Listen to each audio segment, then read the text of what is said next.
America's first female serial killer, a monster, a deviant. That is what the world called her. But what the world did not see was a child neglected and abandoned, was a little girl used by the men she trusted the most. A girl who was brought up in a world where men's violence was normal until she turned it back on them. Today, I am not just telling you the story of Aileen Wuornos. I am also asking, was she pure evil or was she the final product of a society that failed her at every level?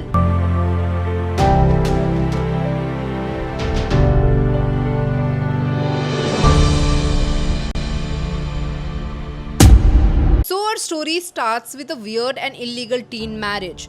Diane, a 14-year-old teenager, married an 18-year-old guy named Leo Pittman in 1954. They had their first baby, Keith, in 1955 and second baby Aileen in 1958. That's a shaky start for anyone, a teen mother and a 20-year-old dad. No way things can proceed smoothly. If this doesn't sound bizarre enough to you, here's something. Just 2 months before Aileen was born, Diane filed for divorce. So now Aileen was to be raised by a young single mother. There's no way on earth Diane could have raised 2 kids at the age of 16 when she herself was a young girl. Tired and defeated, she abandoned Keith and Aileen in 1960.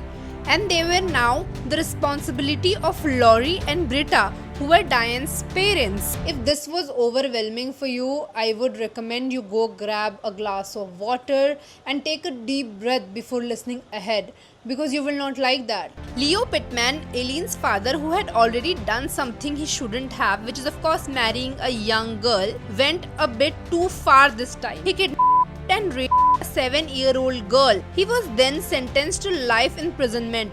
Meanwhile, he was also diagnosed with schizophrenia and eventually by hanging himself in prison. This probably explains why Diane divorced him. This could probably be a blessing in disguise for Aileen. Yes, she did not have the comfort of a father, but isn't it better to not have a father than to have a rapist father?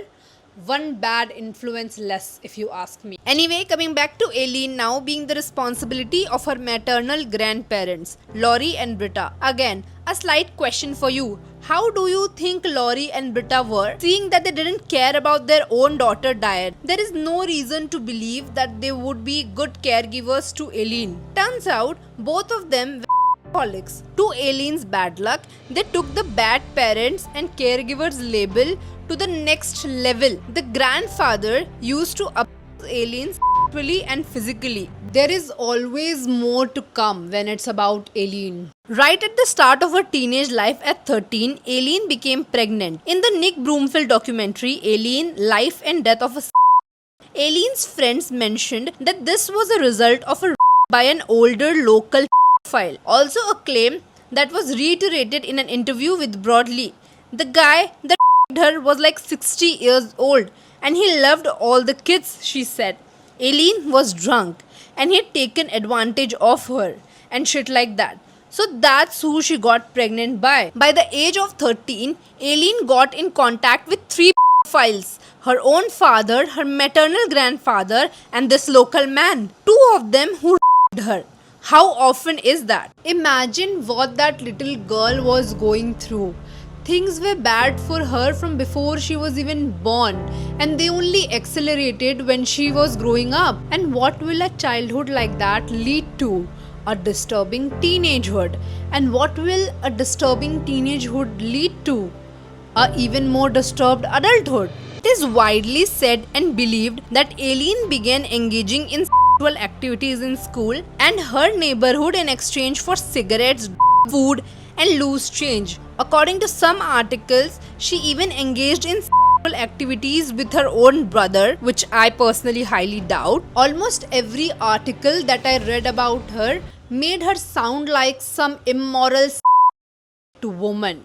But we need to pause and reflect. This was a little girl who was beaten and neglected and abandoned by her own family. By 1971, she was 15. She was again pregnant, and this time she gave birth to a boy at a home for unwed mothers. The boy was placed for adoption. By that time, her grandmother also died of a liver failure. This meant she was left all alone with a grandfather, who then threw her out of the house. Again, a reminder, she was not even 18 yet. Children without proper adult care are one of the most vulnerable groups of our society, and especially girls.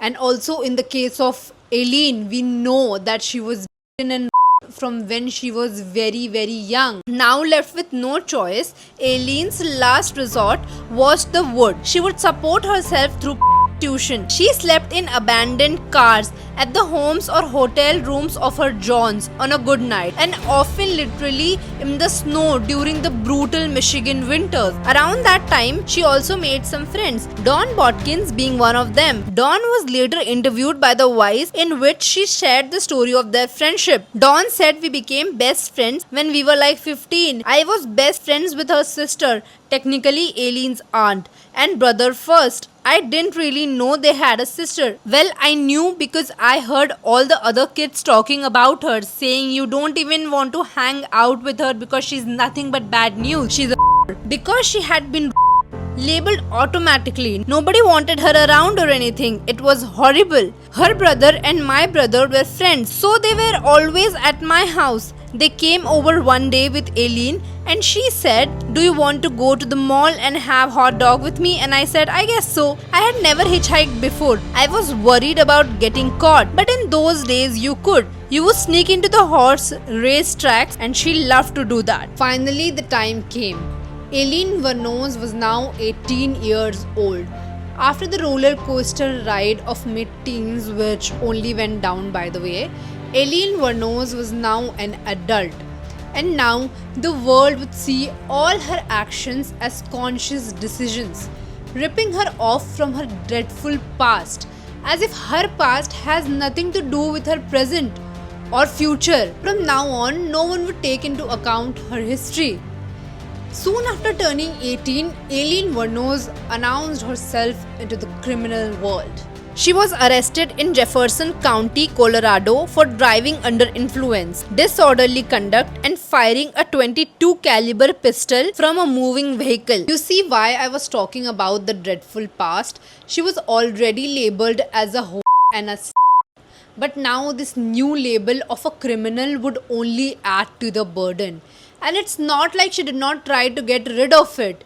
At 20, she hitched to Florida to chase the promise of sunshine that Florida offers and to also start afresh. Florida introduced her to a new life in the beginning, and there she met Louis Gratis Fell, a 69-year-old yacht club president. Guess what happened next? They got married. The concept of young women marrying old men literally disgusts me, but let's stick to the story for now. The marriage was not a small event, even for the local city they were in. The news of their marriage spread around, and local newspapers also printed it on their society pages. All of this seemed like a little fairy tale to me, just like the Beauty and the Beast. All of these, the happy moments, were short-lived. Of course, nothing about the actual story, just the title Beauty and the Beast, her being the beauty and her husband being the beast. Aileen's fiery spirit, often fueled by alcohol, clashed with the genteel life that Louis envisioned. She found herself embroiled in the bar brawls, landing briefly in jail for a one particularly heated argument even ended her with striking Louis. This earned Louis a restraining order against Aileen within just weeks of marriage. This also ended her first short stint in Florida, and she returned to Michigan. At this point, changing places was just pointless, since wherever she went, the demons followed her. This time, in a bar fight, Aileen threw a cue ball at the bartender's head. Arrested for and disturbing peace this time, Aileen found herself back in the clutches of law. Then another cruel blow came to Aileen's life. She received a telegram on 17th July which said that her brother Keith is now because of esophageal cancer. But An unexpected amount of $10,000 was received by her, which was Keith's life insurance. This marriage to Louise, barely 9 weeks old, broke on 21st of July. A clean break but a hollow victory. August found Aileen behind the wheel, her foot heavy on the glass pedal, in a borrowed car, drunk driving. A fine of $105. Now what I will tell you next will be a bitter pill to swallow, but always remember that she did not have adults in her life to teach her how to use her money, how to invest and all that. She did not have that. Always remember this. Keith's legacy, the $10,000, became a fleeting mirage, gone in just 2 months. A whirlwind of luxuries, a new car, shiny and defiant, its chrome catching the dying flight of summer, and then silence. The car, a crumpled testament to fleeting desires, lay abandoned. Another chapter closed in Aileen's restless journey. In 1978, at the age of 22, she attempted to off herself by shooting herself in the stomach. Between the ages of 14 and 22, she attempted this 6 times. On 20th May 1981, Wuornos was arrested in Edgewater, Florida for the armed robbery of a convenience store where she stole $35 and 2 packs of cigarettes. She was sentenced to prison on 4th May 1982 and released on 30th of June 1983. On 1st May 1984, she was arrested again for attempting to pass a forged check at a bank in Key West. On 30th November 1985, she was named as a suspect in the theft of a revolver and ammunition in Pasco County. Her journey in crime seems to not take a hold. On 4 January 1986, she was arrested in Miami and charged with car theft, resisting arrest and obstruction of justice for providing identification bearing her aunt's name. Miami police officers found a .38 caliber revolver and a box of ammunition in the stolen car. On 2nd June 1986, Volusia County Deputy Sheriff detained her for questioning after a male companion accused her of pulling a gun in his car and demanding $200. She was found to be carrying spare ammunition and police found a .22 pistol under the passenger seat which she was occupying. Now something different. In 1986, 30-year-old Aileen met a 24-year-old Tyra Moore, a hotel mate at a Delona Beach gay bar called Zodiac. Here goes their story. On a humid Florida evening in 1986, Tyra Moore met an exciting blonde named Aileen Wuornos at the Zodiac bar. Weeks earlier, Moore had left her conservative hometown in Ohio to fully embrace being a lesbian. She had no idea that she was falling for a serial. As the relationship progressed and Tyra Moore became Aileen Wuornos' girlfriend, Aileen started admitting to her that she has been in and out of jail for theft and armed robbery. She added that she had been abused and abandoned as a child and often used prostitution as a means to make money. Tyra tried to discourage these behaviors in Aileen, but their relationship took a turn in 1989 when Aileen came to her and confessed that she had just a man. Once I found out that she was I did everything I could to help her stop doing that, said Tyra Moore. But then on 30th November 1989, Aileen came home claiming to have shot and a client of hers, raped and beat her. Tyra believed her partner because the victim was a man who was convicted rapist called Richard Mallory. But then later, Aileen started to come home with items of people that were unknown to Tyra. Mallory's murder was followed by that of David Spears, who Wuornos shot 6 times in May 1990 and left naked in the woods. That same month, she shot rodeo worker Charles Cascaden 9 times and similarly dumped his. Then on 30th June, that same fate befell Peter Sims, a 65-year-old who was driving from Florida to Arkansas. It is unclear what Aileen Wuornos' girlfriend thought when she arrived home in his car one day. On 4th of July that year, Wuornos drove that car off the road, and while inspecting the abandoned car site, police recovered prints from the car, which were later traced to Daytona pawn shop where Wuornos had sold Peter Sims' belongings. With Aileen being wanted and her face being plastered all over the news, Tyra left Florida to go to Pennsylvania and stayed with her parents. Meanwhile, Aileen offed 3 more men. Wuornos' rampage came to an end when police arrested her on a warrant at the Last Resort Biker Bar in Volusia County, Florida. On 9th January 1991, authorities approached Tyra Moore the following day, finding her ready to cooperate in exchange for immunity. Tyra Moore had to call her and talk to her till she admitted to her crimes. She made 11 calls in total and frantically claimed to be terrified of being charged for the murders herself. When Aileen asked if she was being recorded, Moore said no. Wuornos told her over the phone, "I'm not gonna let you go to the jail. Listen, if I have to confess, I will."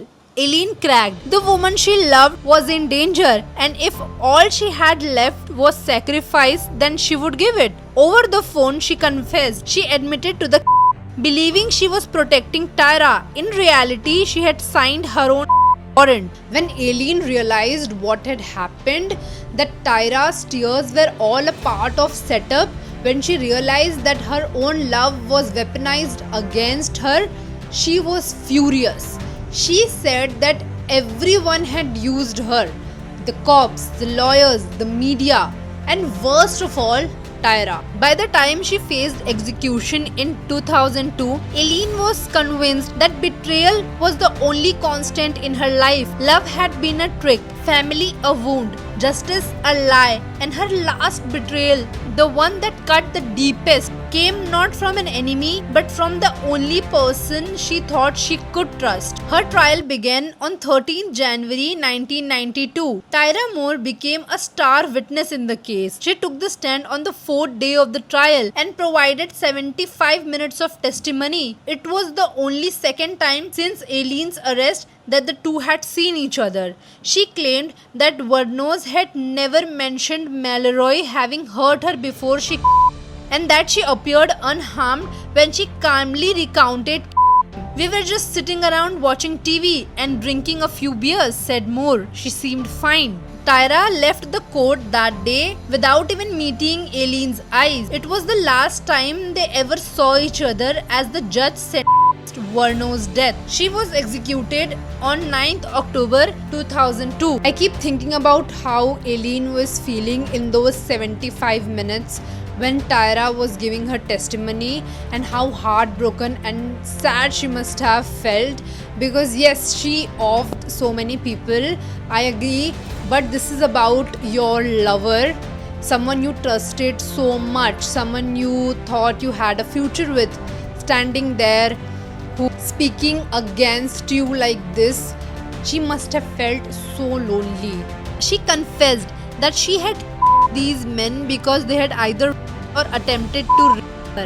Later, she altered her statement, citing a motive for as robbery and a desire to leave no witnesses. However, during an interview, she, unaware of the cameras, confessed to the filmmaker Nick Broomfield that she had acted in self-defense. She expressed her inability to tolerate being on the row where she had spent the past 10 years and her desire for death. The court sentenced Aileen Wuornos to for 6 of the murders. By the fall of 2002, Aileen Wuornos had spent more than a decade on death row. The world knew her name, flashed across tabloids and true crime specials. In her final years, Aileen grew restless, paranoid, and furious. She said the prison was torturing her with sonic pressure. She believed the guards were trying to drive her insane. She gave erratic interviews, sometimes calm, sometimes erupting in rage. But beneath the storm, one truth remained. She had no one left.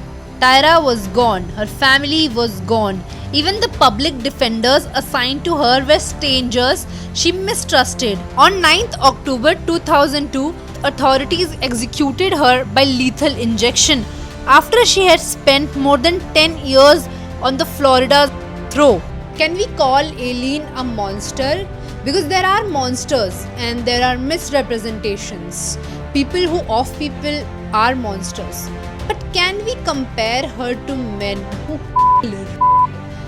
the defile bodies of women and then throw them somewhere? To her, she fit the exact profile of a victim of serial but she is represented as their female counterpart. Is it fair or not?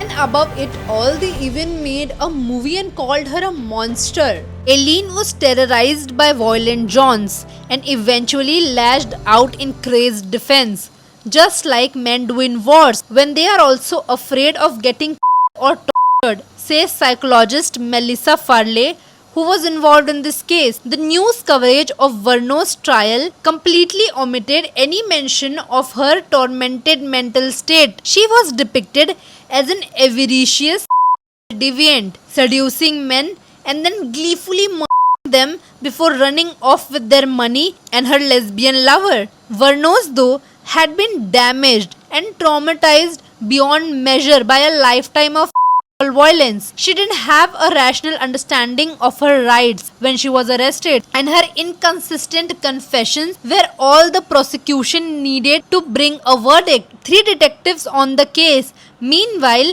as well Wuornos' girlfriend, Tyra Moore, sold their story to the media. What hurts me the most is that she was depicted as some deviant woman who men and then runs away with their money.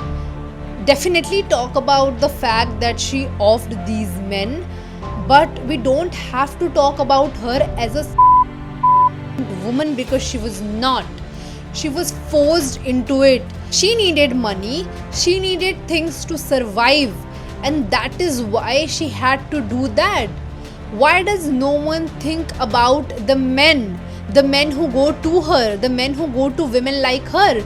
Why does no one talk about them as sexual deviants who need to pay women, who need to pick women up from the streets?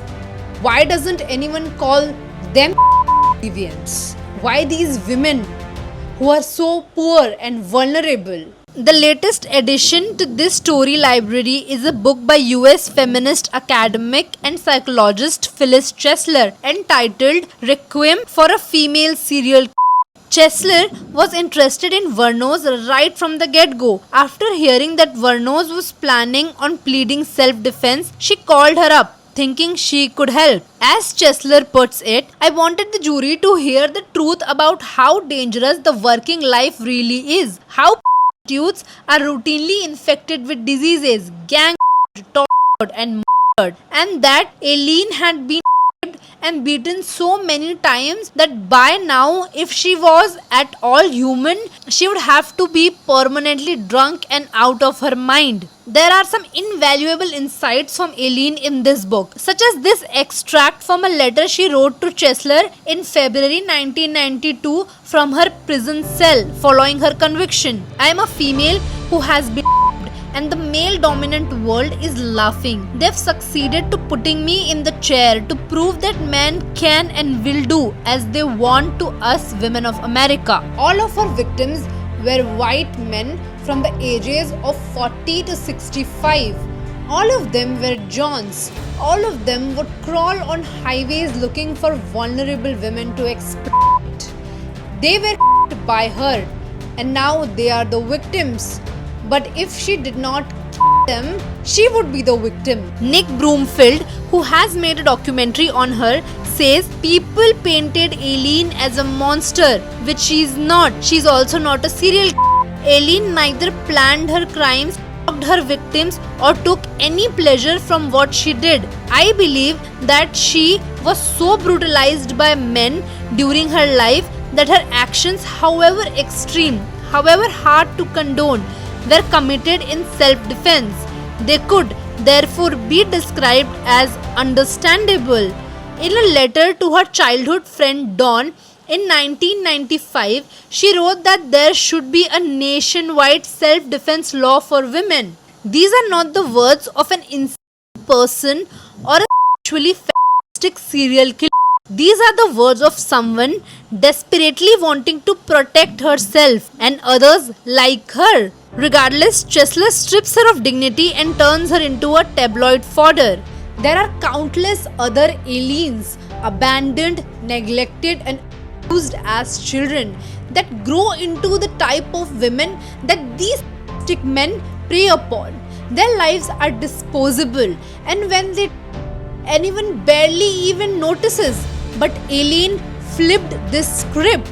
She blew wide open the realities of women's lives in the face of the worst male violence, and still so unjustly remains a monster. On 9th of October 2002 at Florida State Prison, Aileen Wuornos walked into the execution chamber. She did not cry, she did not beg. If anything, she seemed defiant, even eager to be done with it all. When asked for her final words, she left with something strange and cryptic. Yes, I would just like to say, I'm sailing with the rock and I'll be back.